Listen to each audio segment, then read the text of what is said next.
Our second reading this morning comes from the book of Genesis. It is the tail end of the Noah saga. The Noah story, as I mentioned to the children, is somewhat frightening. It begins with God's recognition that the human creatures have gone horribly astray, that their inclination is to evil continually. And so the flood. But after the flood, God's assessment of humanity remains unchanged. The evil of the human heart is the evil from youth, God says, after the flood. Today's reading takes place beyond that. Listen now for what the Spirit would speak to us through these words. Then God said to Noah and to his sons with him, "As for me, I am establishing my covenant with you and your descendants after you, and with every living creature that is with you, the birds, the domestic animals, and every animal of the earth with you, as many as came out of the ark. I establish my covenant with you that never again shall all flesh be cut off by the waters of a flood, and never again shall there be a flood to destroy the earth." God said, "This is the sign of the covenant that I make between me and you and every living creature that is with you for all future generations. I have set my bow in the clouds, and it shall be a sign of the covenant between me and the earth. When I bring clouds over the earth and the bow is seen in the clouds, I will remember my covenant that is between me and you and every living creature of all flesh. And the waters shall never again become a flood to destroy all the earth. When the bow is in the clouds, I will see it and remember the everlasting covenant between God and every living creature of all flesh that is on the earth."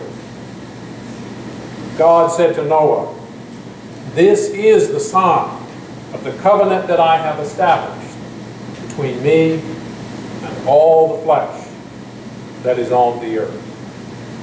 The word of the Lord. Thanks be to God. I saw in the paper the other day where the friendly folks from Westboro Baptist Church had planned to protest at Whitney Houston's funeral. These are the same people who protest at the funerals of American soldiers who were killed in Iraq or Afghanistan, and who parade around with signs that say "God hates fags." They reason somehow that since God hates fags and America tolerates them, well, God hates America too. Hence the protests at the military funerals.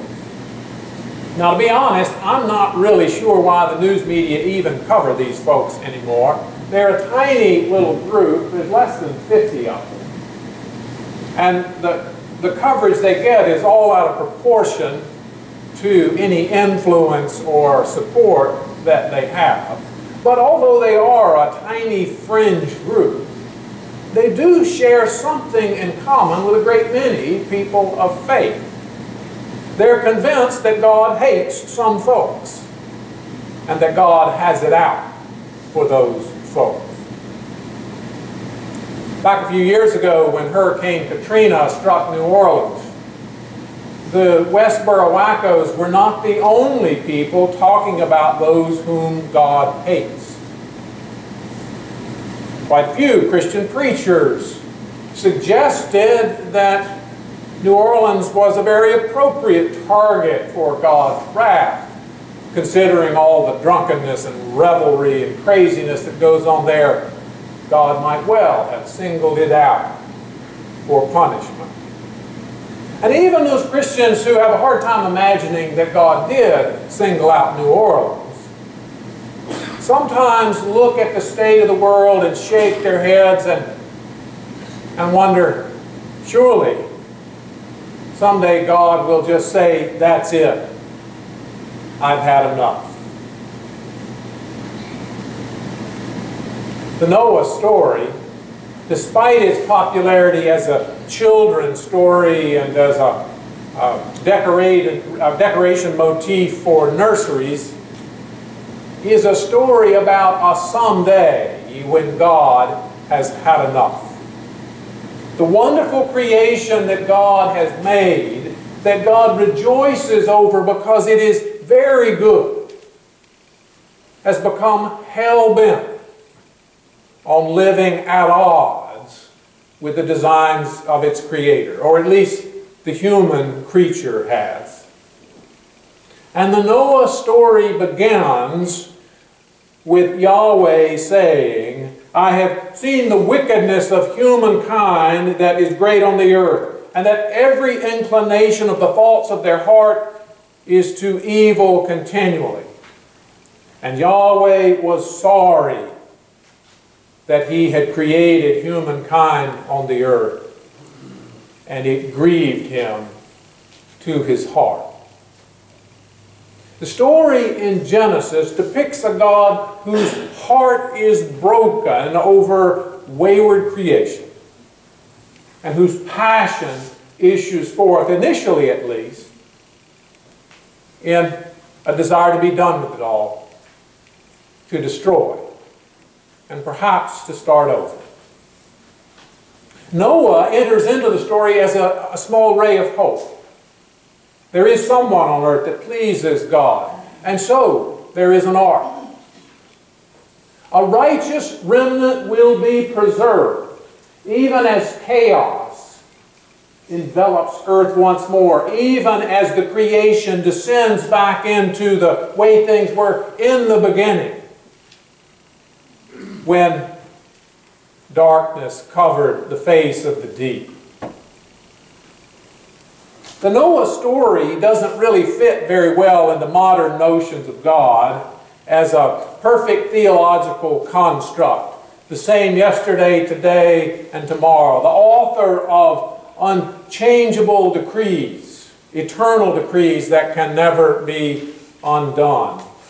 The God of the Noah story, and indeed of much of the Bible, is quite capable of repenting, of heading in a new direction, of abandoning strategies and tactics that have not worked out so well. The God of Israel is a dynamic, personal God whose own life is impacted and affected by the creation that God has made.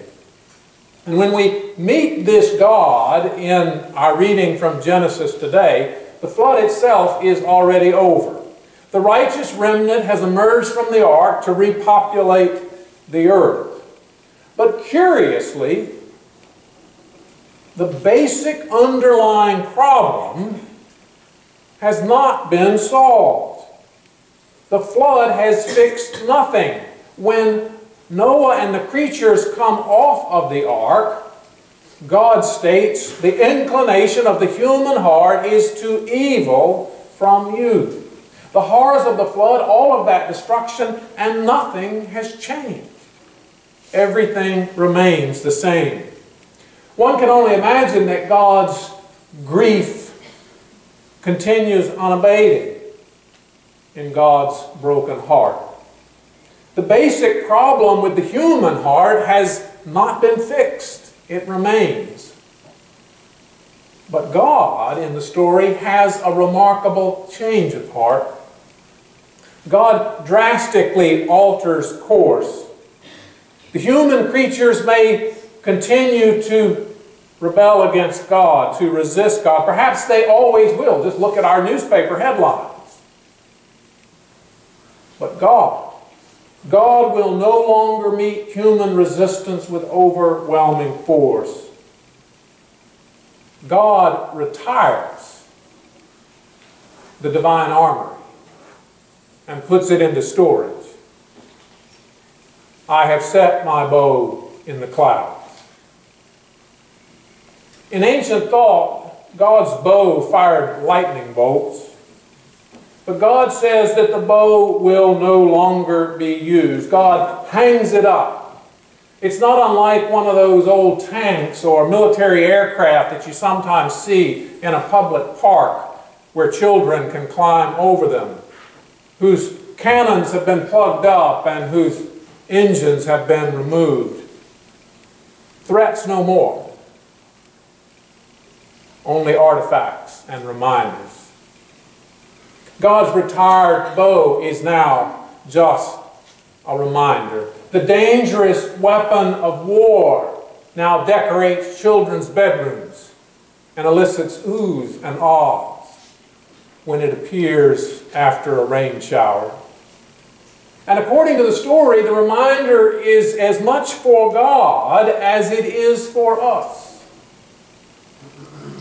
When I bring clouds over the earth, and the bow is seen in the clouds, I will remember the covenant that is between me and you and every living creature of all flesh.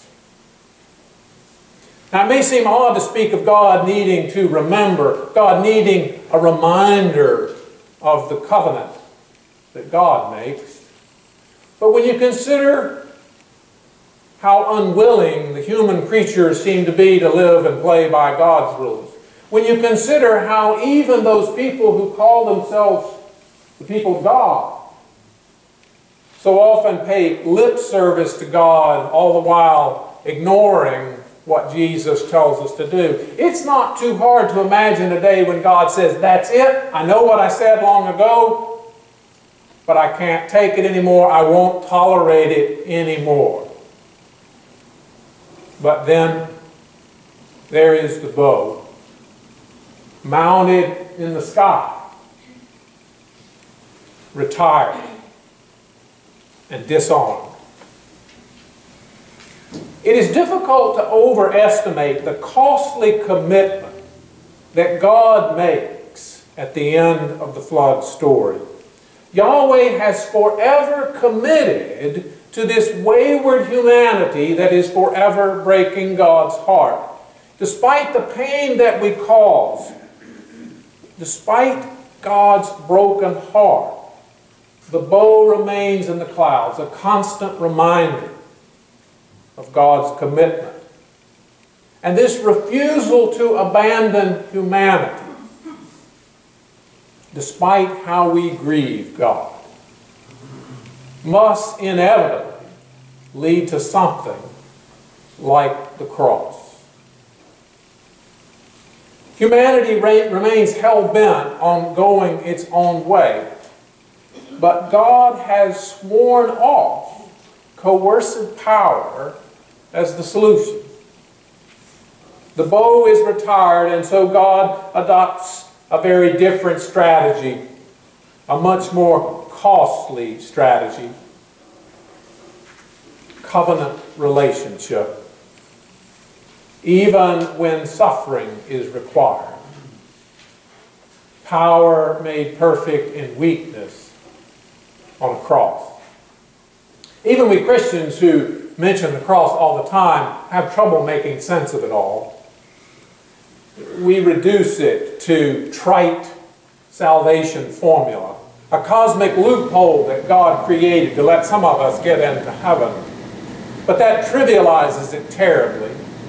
And when Christians say to others, I'm saved, but you're going to get it, we clearly have misunderstood the cross and God's costly commitment to all humanity, to all creation.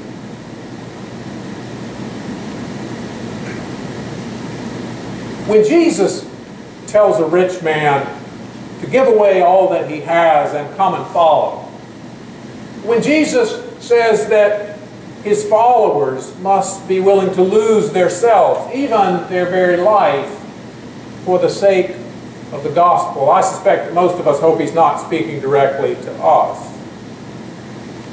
We struggle to make sense of how it is that the gospel, the good news, could mean giving up all those things we have to be happy.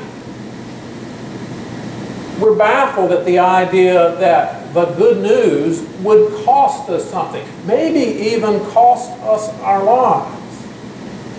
But this is precisely the sort of commitment that God has made to humanity, and Jesus embodies that commitment. And if Jesus is to dwell in us, if we are to share the presence of this Christ with others, well, then it makes sense that God's costly commitment to humanity must become a part of us as well. Many of us understand the idea of costly commitment to those that we love, to children or a spouse or a partner. But the good news in Jesus is that God's costly commitment to all humanity, to all creation, that this commitment is not just to family and friends. It is a commitment even to those who are enemies. And loving enemies will cost you. Perhaps even cost you your life. God looks out at our inhumanity to one another, at our wars and our violence and our greed. God looks out at the world and sees modern slavery, systematic oppression, floods of refugees. God looks out and sees political systems focused on preserving power and privilege for the few, all the while ignoring the suffering of many. God looks out at all of this and more. And God's heart breaks. But God remembers the covenant with all flesh, with all creation. My bow has been retired, says God. And so even though humanity continually turns away from me, is forever breaking my heart, I will woo them with love. What a strange God. What a wonderful God. Thanks be to God.